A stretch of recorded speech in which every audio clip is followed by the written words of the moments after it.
He said, Diana and I are going to do a bit of tag team up front. And as we thought about what would make sense for this follow-up webinar, we decided that many of you have seen the slide that's on right now, which is the IES Practice Guide, about which I'll speak in a moment. But what we wanted to do was draw from our collective experience, myself as a researcher, Diana as a professional development provider, to provide examples of good things and not so good things that we have encountered in schools, districts, states around the country, to concretize some of the ideas that we're presenting. And then after we're done, it really gets to the meat of this, of hearing from the ground of the people who are really working in the schools in using data, because these principles are the reality check.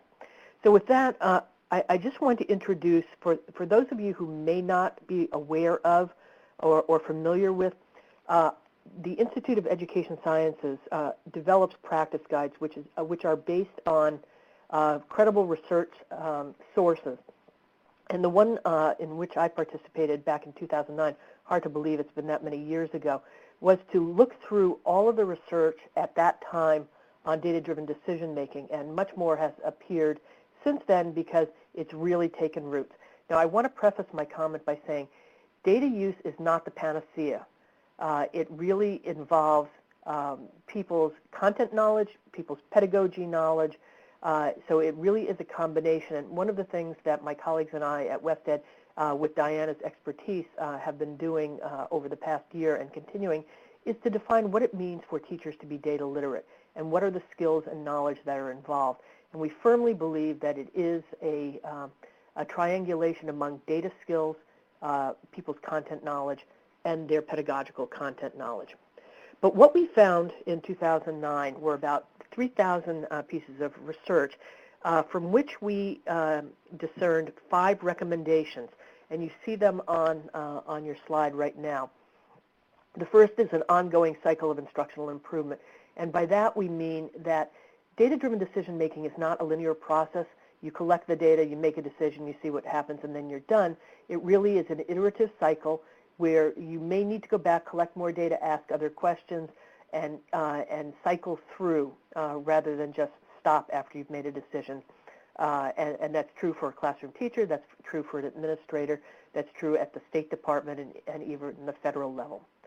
The second recommendation was somewhat of a surprise to us, but that students should be their own data-driven decision makers, that teachers should work with students to help them understand expectations, look at their own data, and become engaged and involved in looking at their own data. It improves in many ways, and basically a lot of this comes from the special ed research, where they've been doing data-driven decision-making much longer than the people in general education. The third is to establish a clear vision for data use, and I cannot emphasize this enough. The more that a superintendent, a building leader can make clear why people are using data, what is expected from them in using the data, and have a consistent vision that everyone knows about and is aligned with school improvement plans, this is absolutely essential. Following from that is a logical extension about the provision of resources and supports to enculturate data within a school or a district. And Diana and I will give you some of those examples going forward, but there are things like providing for common planning time, providing for appropriate professional development opportunities, having a data coach, a data team, the sorts of things that Diana does so well in her professional development. And finally, there is the need for a district data system. And this is really emerging because at that point in 2009, many of the technologies that are now available were not even on the horizon. And the question was, should a district build or buy a system? Now there are so many integrated systems out there that it is really essential to have the kind of data system or data tools that support the needs. And particularly because this is for the Rural Alliance, stress that it could be an Excel spreadsheet, it could be more. Many states across the country, and I know that we have a national audience, not just for the Oklahoma Rural Alliance, are providing dashboards that provide real-time data to teachers in their classroom. Other states in their statewide longitudinal data systems are even having a set-aside area that can serve as a proxy for very small districts or very challenged districts where they can provide technological resources that might not be available in those districts and schools. Diana, I will turn over the next slide to you. All right. Greetings, everyone. Again, we realize that many of you were not present when we did the last, when we did the first event, part one. And so one of the things that we wanted to do was just sort of quickly summarize and go over the points that were made there for those who did participate and yet may have been, you know, interrupted during that time, and then especially for those of you who weren't able to be with us in the part one. And so today is just sort of a refresher of some of those with clear examples, again, from the practitioners where we work. One of the things that I wanted to add to the introduction that Heidi gave you is that, yes, our work, like much of the work that many of you are doing, has been informed by our research, supported by National Science Foundation, by the U.S. Department of Education, by several private corporate foundations that have been funding educational work. But for the most part, like many of you who are in the professional development work and field yourselves, all of this has been informed by the day-to-day work out there in the schools, you know, where we're flying from our office to, you know, your schools around the country, and working directly with you in very unique contexts across the country. And most of that work is all funded by all of you out of your professional development budgets, and we know at what a high price it comes because there are just too few dollars to support what you're doing. But I say that to say this, is that this is the information that we learn and how the field is being shaped because of your actual experiences, and that's what we want to be able to talk with you about here today. So our focus today is on clear examples from the field about how different schools and systems have actually implemented the recommendations from the practice guide as they are working their way toward what amounts to major culture shifts in how schools go about doing their work, how we collect the evidence to see whether our work is having the impact that we desire, and then how on an ongoing basis we continue to relook at that evidence as a teacher on a day-to-day basis or right in the middle of the lesson, collecting that information from students, whether it's a brief thumbs up, thumbs down, you know, asi, or whether it's a card check, or whether it's some other method that you have of collecting information right in the moment to see, are they getting it, are they not? And all of these things are a very intricate, complex system that needs to have intentional planning in order to pull it off. And some of you will see areas where you've already started down that path and been successful, and we hope for others that it will highlight some new thinking for you. At the same time, one of the things that I want to be clear about is that when we share best practices and when our principals share best practices, it's never the expectation that you're going to actually implement exactly what they've done, exactly how they've done it, and said, oh yeah, we should try that. Your context is going to be unique, and so it's going to take your careful, intentional planning about how to take the basic elements of an idea and how can that work in our context. And we applaud you for the ways that you take it and make it your own.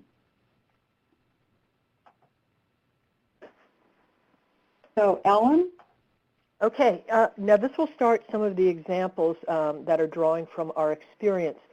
And the first one, and this goes under leadership, is for a building principal and the superintendent to provide appropriate resources And we know that budgets are tight.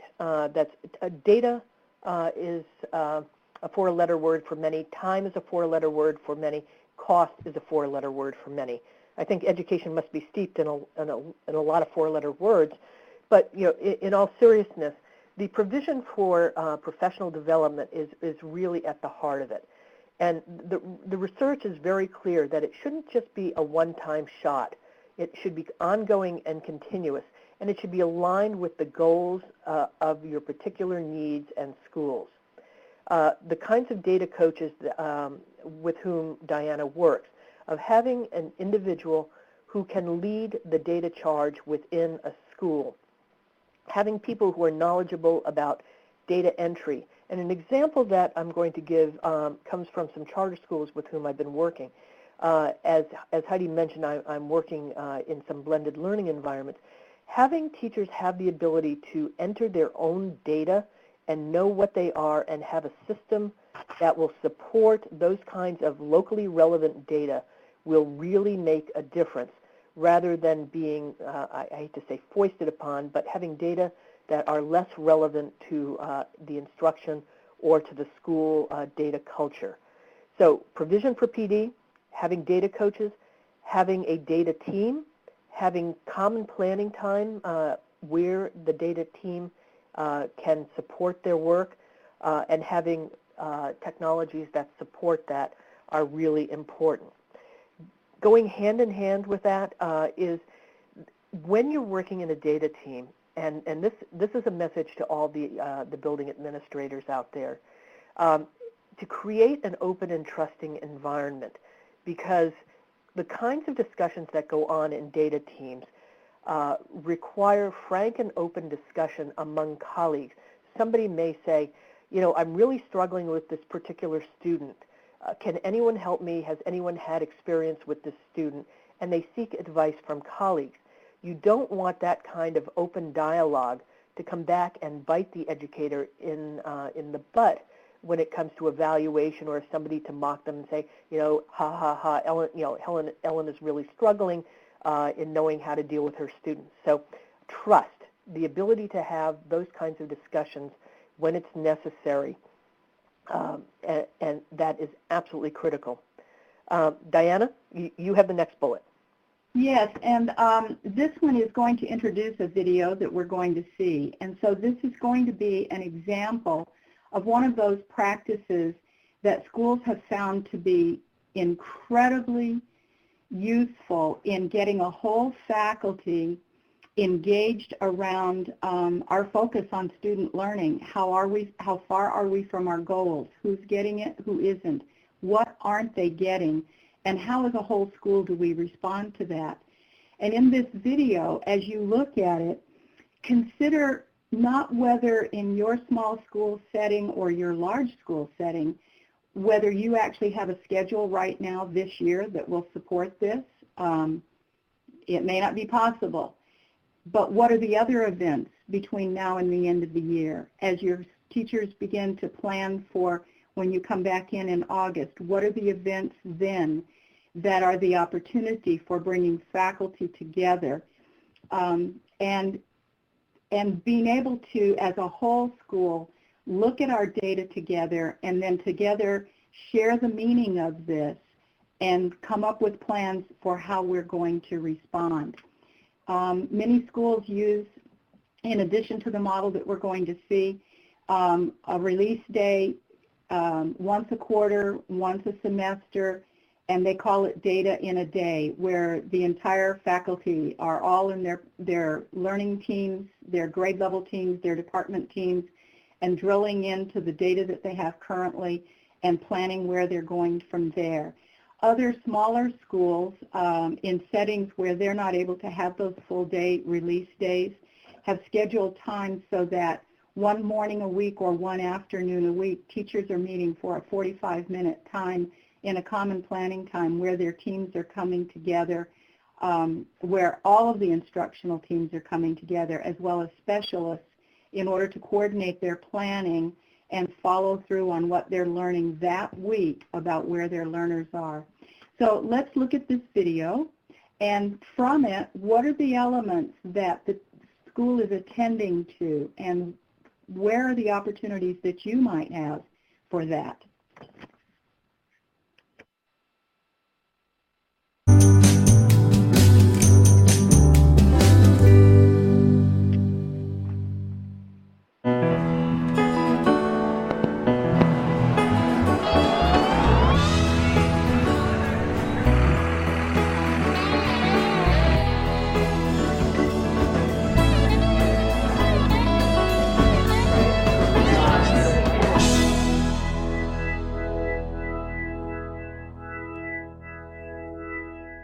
Data has been integral in our growth as a staff because I think a lot of times we look at students, we look at what we're doing, we kind of move along, and it's easy to make assumptions.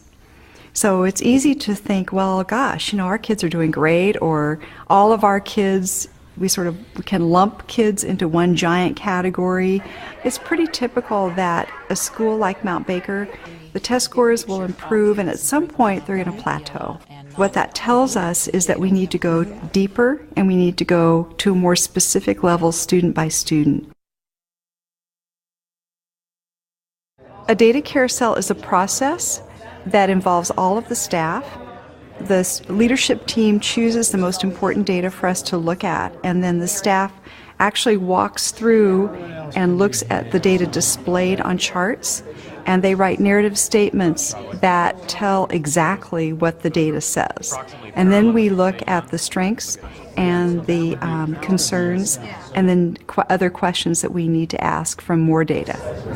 07 bilingual students were at like 5% meeting standard, and in 08 they went down. I hate to see that. I don't know if that's the same. But I believe it. Across the board. Yeah. There are a couple of ways that we use data carousels to inform instruction. One is to get a global picture of how our students are doing in general, and then to provide data for teachers and staff members to look at that gets into the more fine nuances of how students are doing. Because every year we do a data carousel, so we take all our test data, we put it up on the posters with all the information, grades, and by strands.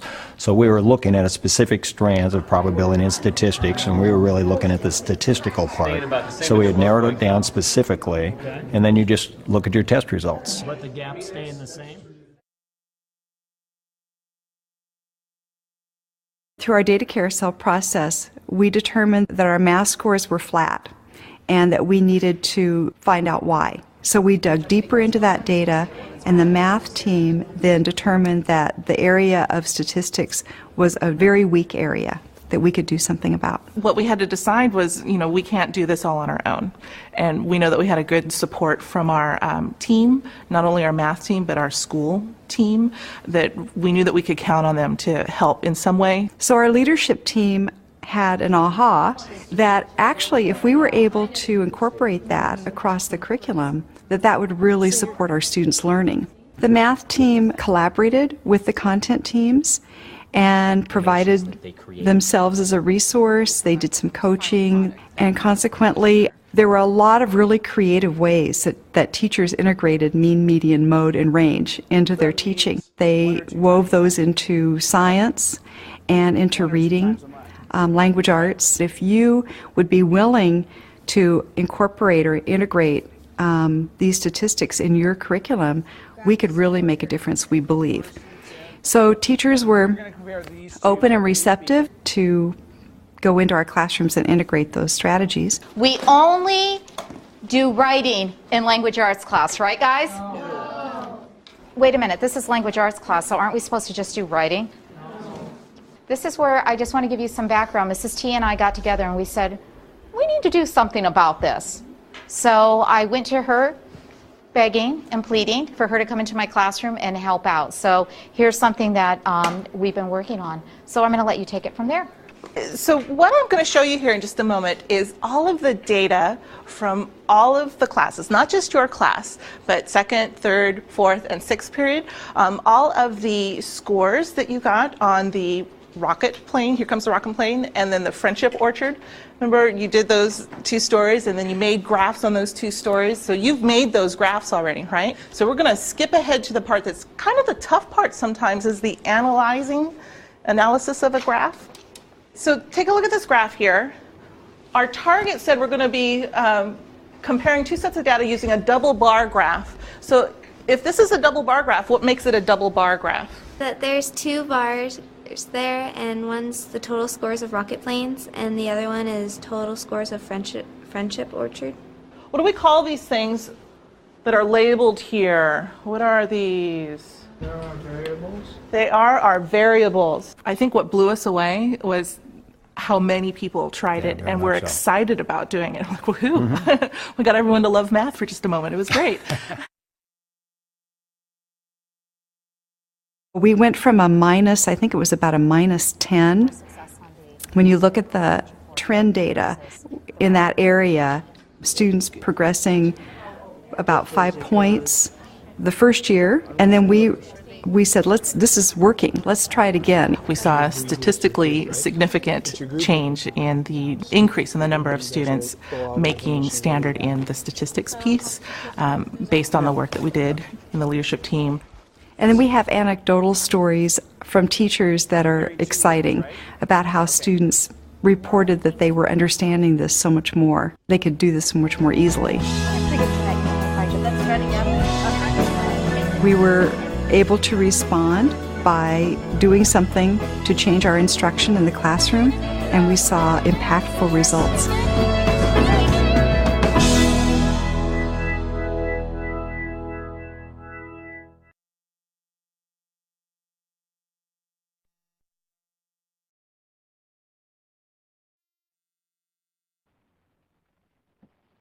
And we're hoping that many of you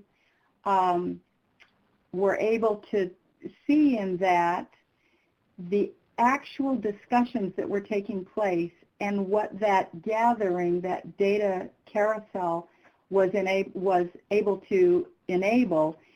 Well, what are the mechanisms, whether it's informal meeting times, whether it's faculty meetings, whether it's structured meeting times, what are the opportunities for bringing faculty together to focus strictly on who's getting it, who isn't, and what aren't they getting, and what are the things we can do differently that are going to help kids be able to understand these concepts and be able to apply them in different contexts. Ellen? Good. We'll transition a little bit to data systems right now, because those are a particularly touchy subject, as I mentioned earlier, for small, rural, and poor districts. We're going to give you a couple examples, and they come from a variety of small to large districts of where, what can be done and what some of the issues may be around them. And the first bullet comes from an example from Florida, where a district created a data system in which the teachers could only use the system on-site and with district computers. And so it was the issue of the ease and accessibility of data use. And this is a real problem because, as many of you know, teachers tend to work not just in the school but at home in the evening, answering questions and accessing data. So we urge you to consider data systems that are accessible from wherever, but of course keeping the appropriate privacy, confidentiality, and security issues in mind, because educators need data when they need the data, and that may be as they're looking at homework in the evening and grading them and have a pressing question about, how has this student done in the past. So that is one caveat around data systems. Diana, you have the next one.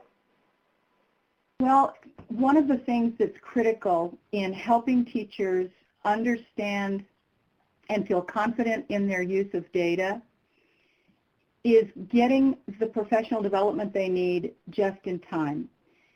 So often, and this is what I've been doing for, 30 years now, is providing professional development. It's planned way in advance. It's on an agenda based on, current perception of needs. And we plan out the year's program and we, line it all up and it's going, it's running. But teachers need to see the relevance, and it needs to be relevant to the work that we're doing today. So if we're looking at our student data and we're finding out that in 7th grade, 6th grade, 5th grade, our students are having a great deal of trouble with fractions, decimals, and percents, and teachers go back to the, well, what does this learning look like? What do they need to know? And teachers come to the conclusion, you know, I've been only teaching fractions as a part of a whole, and it seems to me that students from a very young age need to begin to be introduced to fractions as a ratio, because that really is opening up the door then for them understanding the connections to the other ways of using their knowledge. So getting that help to them right in that moment, in having the math specialist, the university partner, the IU partner who can come in, a master teacher from another school who can sit down with teachers right in that moment and be able to show them a different way of looking at this, or finding online resources that could help teachers right in that moment. And the same with the professional development around their data systems. So often the school district or county purchases the new data warehouse reporting system. They get everybody set up with the data dashboard, and there'll be a one-day, y'all come, you know, sit in an auditorium somewhere where someone else is demonstrating the use of the system and how to go in and access the information and manipulate it.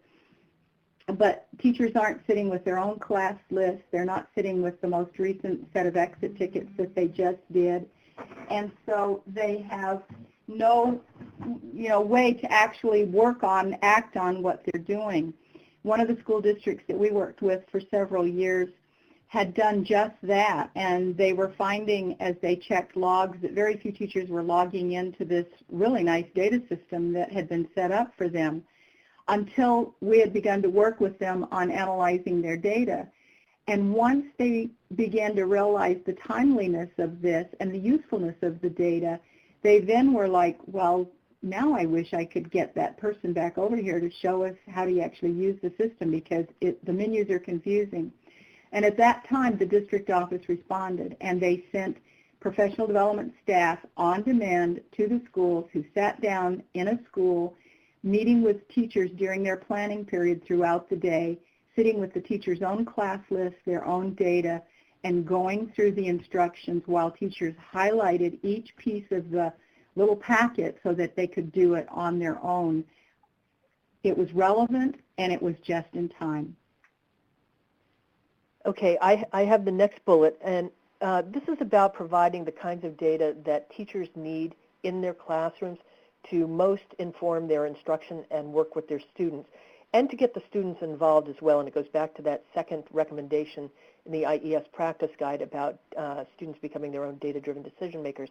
And this example comes from the state of Arizona, where the Arizona Department of Education is providing data dashboards and developing them for all of the districts and all of their many charter schools around the state to provide real-time data that occur in the classroom immediately, both as an instructional tool, as a time-saving device for teachers, and to better engage the students. And what they do is enable technologies that are aligned to the standards, in which a student may be taking a benchmark exam or a teacher-made exam, and immediately they're seeing how the students are doing, groups of students or individual students. The students also see their performance so that they know how they're doing and where the issues might be. The teachers have all reported to me that it is a tremendous time saving. It's not that they couldn't do these kinds of analytics on their own, but they know to what standards are particular items and exercises tied. They know what they need to teach and reteach. They have the analytics that are provided to them. And when I ask, can you do this on your own? They say, absolutely, but it will take forever. So the provision of these kinds of tools that enable them to really concentrate on what teachers should be doing, which is working with the students and progressing with their instruction and student learning, and taking away some of the onerous tasks of analytics that are being done behind the scenes in these kinds of data dashboards and data systems. So there's another example of a good side of data and data systems being possible for people. The next area which we would like to cover is about team building, time structures, and sort of the strategic nature of using data teams. And a couple examples that I'll give before turning it over to Diana is about data teaming. And it's ironic that I'm talking about it because I've observed it as opposed to what Diana does for a living, which is working with teachers and schools to enable them to become a data team, is that you can consider both vertical and horizontal data teaming models. Examples might come from elementary schools where you can have teachers from various grade levels coming together to discuss the progression of particular students over time. So the third grade teachers talking about how students have progressed and being informed by the second grade teacher of what those students were able to do in the past year and looking forward to what might happen in the fourth grade, as opposed to horizontal teams which may occur more in a high school, perhaps in middle schools, where it's really about horizontal teaming around a particular grade topic. So maybe all the algebra teachers in a high school coming together to talk about what's working in their instruction, looking at how the data look from a particular topical area or unit that's being taught. So we urge you to think broadly about what the structure of your data teams might be and what works for you in your school setting. Diana? Yes, and one of the other considerations that is absolutely critical, and it's a challenge in charters or other small schools where there's basically one teacher per grade level and few specialists in the building. But by whatever means you can, orchestrate the ability of your core teachers, classroom teachers, subject area teachers, as well as your specialists and non-tested subject area teachers to meet routinely to ask the big questions about the learning and what is happening with our learning, with our students' learning, what are we doing differently, being able to coordinate it across specialists, whether your specialists are inclusion coming into the classroom or whether they are intervention specialists meeting with students at another time. It all has to be woven of the same fabric so that everything is working together to create the experience that every single learner needs. Rethinking schedules, and this is a good time of the year to begin to think about next year and the kinds of changes that you might be able to make to take advantage of the fact that you may have an art teacher who circulates between both elementary and middle school, or a gym teacher who comes to the middle school from the high school. How can we use that 1 or 2 hours that they're in the building or other times, formally or informally, in order to put people in the same place at the same time, working the work together? We have examples of schools where they've actually changed the way classrooms are assigned to physical spaces so that the physical spaces are assigned by the working groups, putting them in closer proximity so that even during those brief periods of time when you're in the hallway doing hallway duty between class passing and so forth, there is that opportunity to exchange information about particular students' work and engagement during that particular day's lessons. Thinking about alternatives to traditional schedules.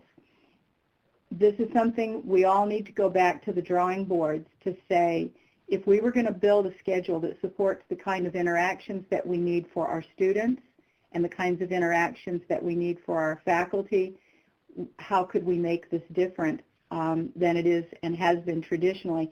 And you're going to hear Jana and Vicki talk about something that they've done in their school to address this.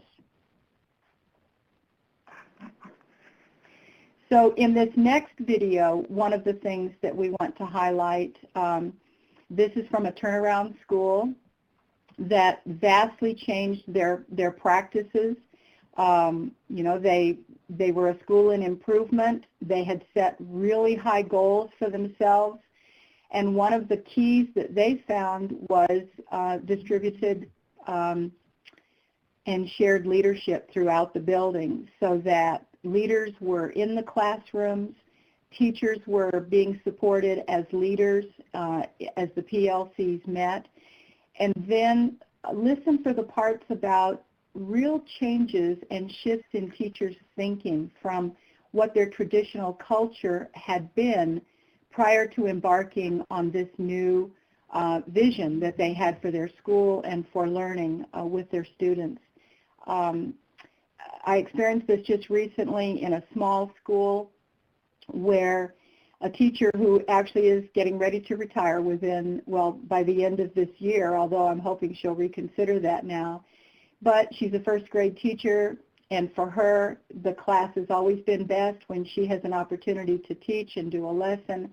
Then she puts the children into their groups. They're all busy, or they're busy at their tables. They're working individually or in groups, and it's a quiet classroom. And she recently undertook to shake that up by really sitting down throughout the day with different groups herself, those groups that were going out to the Title I tutor. And in doing that, it was a tremendous amount of learning for her. And as she began to give the other groups of students independent work to do and group work to do, and heard this healthy buzz of work going on, she said at first it was unnerving. She liked a quiet classroom. This is the way she's taught for 35 years. But when she realized the energy and that the kids were purposeful in what they were doing, she began to relish this and began to look at her students in an entirely new light. So listen here as you hear how these teachers at the Doran have tackled this.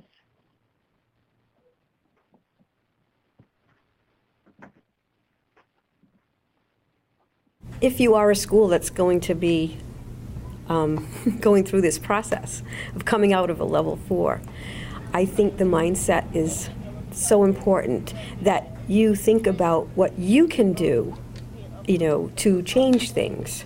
You're not looking at what the child can't do. You're looking at how you can change and reach that child. And I think that, we all have that mindset here, that every child can learn. And we'll take them from where they are to where they need to be.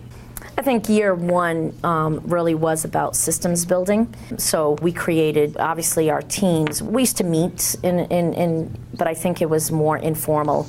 And we made sure that everything we did had a purpose. And we were tracking and documenting all of our work. There's definitely expectations. When you come every 6 weeks, you have to have your data, you have to have your attendance sheets.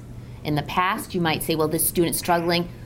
Okay, we knew that 6 weeks ago, but what has changed over that time? The teachers now they have data walls in their classroom of various different data points, and the kids have folders with all of their data in it, and they have data conferences with each student saying this is where you were, this is where you need to be, in setting goals. That's empowering for kids. So now they know where they are and they know where they need to be. It's really about what we're putting in front of kids, and really about being thoughtful about the instruction and the tasks, and really listening to where children are, because the student work is really our barometer for what is happening in the classroom. The biggest idea that you have to share with your classmates, if I said pick one thing that you wanted to share about this investigation, what would you share? That we shared the number line. Number line, what do you think? We give them a type of problem, and what they know at the end of each class is they're going to have to share out. So what did I learn from this? Did I get stronger in one area? What type of models did you use? What type of strategies? And they're almost writing their own objectives, because there's so many different entry points. When you look back and see the different groups that I met with, one group was just focusing on, am I dividing 125 or am I multiplying it? Whereas a separate group was saying, well, I'm going to use this number line, but maybe they're working on how to partition that number line. So each group has their own entry point on what they were learning. We knew that if we invested in teachers, at the end of the day, the teacher matters. So if we have good quality instruction going on in classrooms, we would be able to move the building. We ended up with these teams in 3 to 8, and Diana and I would facilitate weekly common planning time. So we ensured that we had a schedule that was aligned so that teachers could meet, they could look at student work together, they could discuss data, develop action plans based on their data. Like what I know now, I think teaming is so important, and also creating a culture of collaboration and transparency. Our staff, communication is a huge piece of our work. Our staff owns the work at Dorn.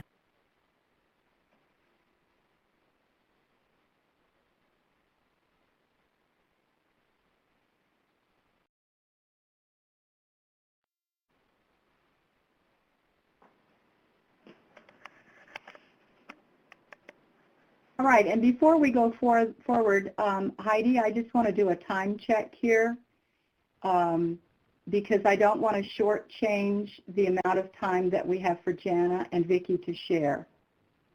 I think we've got about 10 more minutes. All right. Then one of the things that you know, I'd like to highlight, you know, for your collective thinking is how do we support this work and get it down at the individual teacher level. Many of us have first-year teachers, novice teachers. How are we supporting them from the moment that they begin their teaching experience? How are we introducing them to our school's vision for using data, and how are we supporting them in what kinds of data together, and then bringing them into the team or the PLC in order to work as a group, so that they begin from the basis of team inquiry, and then based upon what the team has decided and how the team has analyzed the work, then what are they getting for support, and what are individual teachers on that team, whether they're novice or veterans of many years, to taking what the team has done and applying it to their own classroom setting, to each individual student, and corresponding then, how are they collaborating with the specialists so that they're coming together on a very focused individual plan for how they're going to carry out instruction that's going to meet the needs of every learner in their classroom. And how are we going to sustain that? How are we going to sustain it from year to year? Changes in leadership, changes in team composition, other structural changes that come about because of budgetary context or construction context as it happens in some schools. How can we very carefully plan how that teamwork and then getting it down at the individual level is going to be sustained? How can we use the physical context of our school and our structures to be able to support greater communication? Is it a matter of using some of the electronic tools, social media tools, Google Docs, in order to set up sharing where team meeting time is really minimal and focused on, you know, the data that we're looking at right now? What are the other means that we can use to support that ongoing communication? Let me just add to what Diana has said and going back to that slide. Two things that are particularly important, especially for teachers who have just come out of their preparation programs, that they're going to feel like they're drowning in data. And even people who have been trained in data skills in their pre-service preparation, they need to understand that what they're doing in the classroom is data-driven decision-making, even though they may not be cranking through numbers in the evening. That doing formative assessments and understanding where their students are is a form of data-driven decision-making. And further, and this is really important for the sustainability and the enculturation of data, is that a study has found that whatever happens in schools of education in terms of preparing teachers to go out into the real world pretty much gets washed out because of the culture of the schools into which they're being placed. So if teachers, and not many have, and I always ask this question when I'm face-to-face with audiences, is how many of you have ever taken a data course? And usually it's a few, but in the instances where they have been trained, some of those skills will wash out if the culture of data use is not embedded within the school where they're now teaching. So urging you to create these kinds of data cultures to make sure that the data skills don't get lost. In terms of bringing the students in, and this is really important, as we said before about getting the students to examine their own data, having the data in a way that is understandable to students is really, really important. In a way to communicate, having expectations, having rubrics against which they can match their progress. A fundamental principle of data-driven decision-making is to use multiple measures, not just one, so that you're triangulating and understanding that this is just not a one-time shot where a student may have really done well or not so well, as a way of mapping student progress. And one way, and this is occurring in at least one university that I am familiar with, is using teacher work samples as a way to monitor student progress. It is a way to link their teaching with the standards and what's happening with their students. Very clear way to map the progress of students using concrete data that are relevant to the classroom. Diana? Well, and in analyzing student work, I know a lot of schools and schools that I've been in conversation with this week, one of their biggest concerns is, well, we're trying to find a good assessment system. And there is a place for that, for several times a year, seeing how well students are progressing toward the agreed upon learning goals. But a really robust set of data is what's going on in the classroom right now. As I plan my lessons, how will I know if students are getting it? And the first part of that conversation is about what is the learning that I want them to achieve, and what will it look like if they've mastered this, if they are understanding it, and what do I need to engage them in doing so they have that opportunity to demonstrate that understanding, and then how can I collect that information in order to give them feedback on where they are right now as a class, as individuals, and how can I use that to make those subtle shifts in what I might be doing in the remaining 20 minutes of this particular lesson. So the most important conversation here is that one that you as a teacher have with your colleagues to say, what is the learning that we want? What will it look like when students have mastered this?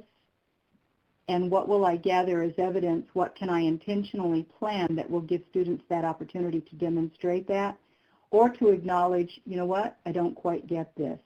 And beginning to build that culture where students are okay to say, nope, I don't quite get this. And then you're being given that opportunity beautifully to be able to respond to them. And I see that we have just 1 minute here, so I'm going to go quickly to this last slide to just say there are some wonderful resources out there for ways to use formative assessments, ways to build them right into your lesson, starting with that conversation about what will the learning look like and how will I know when they've gotten it? What is the evidence that I can collect? Which gets me down to the kinds of oral questions that I would ask students and what keywords I might be listening for as they respond and explain their thinking, or as I put them into groups and they're debating across the team, explaining things to one another, what are the key words that I would be listening for. If I give them a writing prompt, if I give them an opportunity to create a model or to do a role play, within doing that, what would give me the feedback that they have gotten this, they understand my thinking, and then what ways can I begin to informally collect that information so that over time I'm really beginning my own repository of effect sizes. I'm beginning to determine for specific students with these learning challenges, here were the teacher moves I made, and these are the ones that actually worked when students started to get it. I'm going to turn it over to you now, Heidi,